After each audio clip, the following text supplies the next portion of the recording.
thing that I noticed though, as homeschoolers, we tend to be isolated. And I'd love for you to talk a little bit about why it's advantageous for families to reach out to one another and develop community and learning activities with one another. Because we do have, things we do as families, but what about doing activities with other families?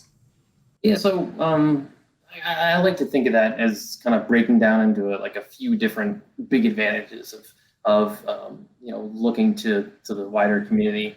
And the first one is just more diverse sets of knowledge.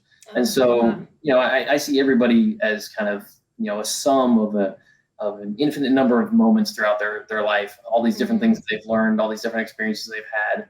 Mm-hmm. And if you start with that premise, you kind of see people as or kind of view it as you can learn something from anybody that you meet.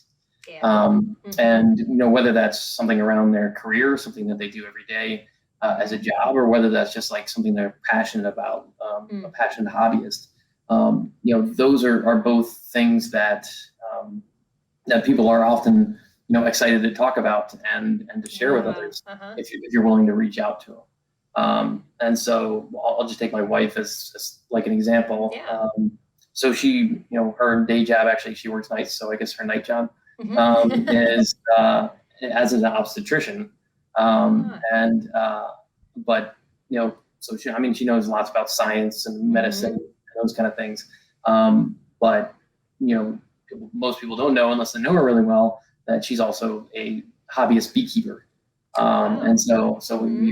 we keep about, I don't know, 20,000 or so bees in our backyard in these boxes. Wow. That's, a couple Mm-hmm. hives, and, she's still fairly new to it and learning about it. Mm-hmm. But she's, really passionate and excited about it. And Yeah. that's contagious. Mm-hmm. We often talk about the best kind of teachers are the ones that, really get you excited about learning the information. Yes, that's so true. Mm-hmm. Yeah. So my daughter, we just got her like a little bee suit too. Oh, And so cool. she'll go out, she's 4 years old and straps on Uh-huh. this whole thing, takes her little smoker like she owns the place, and goes out there and helps my wife, pull the hive apart and Mm-hmm. inspect everything and make sure that they're growing nicely, Mm-hmm. and learns a little bit about it too, and so that just kind of being able to share that passion is a Yeah. great thing, and Mm-hmm. those are the kind of things that we can do with other people as well.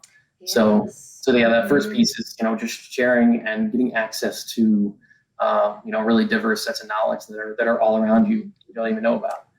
That's so true. The Yeah. second one is resources, and Mm. whether those are physical resources from like a park nearby that, um, just one example that comes to mind. There's a park around the corner that actually built like a one-to-one replica wigwam and small Native American village. And Oh, so if you cool. want to go actually see how the structure is built and Mm-hmm. see uh, very they use the same building techniques and everything. Mm-hmm.